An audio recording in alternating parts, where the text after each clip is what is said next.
పొలంలో దుక్కిదున్నడం, వరి నాట్లు వేయడం, కోత కోయడం, కుప్ప నూర్చటం, తరువాత ధాన్యం వస్తుంది. ఆ ధాన్యం ఆడించిన తరువాత బియ్యంగా వస్తాయి. వాటిని వండిన తరువాత గంజి వస్తుంది.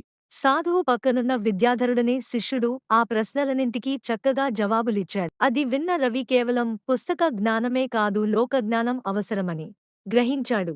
సాధువు నాయనా, జ్ఞానార్జన తప్పు కాదు, కాని నేర్చుకున్న విద్య ఆచరణలో లేనప్పుడు ఎందుకు పనికిరాదు. కాంతి కావలసినప్పుడే దీపం పెట్టుకోవాలి, అంతేకాని సూర్యుడివంక తదేకంగా చూసినంత మాత్రాన వెలుగు రాదు, సరికదా అందలవుతారు. కాబట్టి ఇప్పటివరకు నువ్వు నేర్చుకున్న విద్య, విజ్ఞానం అందరికీ పంచు.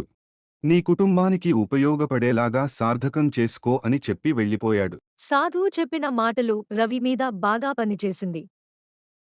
ఆలోచిస్తే తాను ప్రవర్తిస్తున్న తీరు సరికా. అప్పటినుంచి వాళ్ళ నాన్నకు అన్ని పనులలో సాయంగా ఉండేవాడు.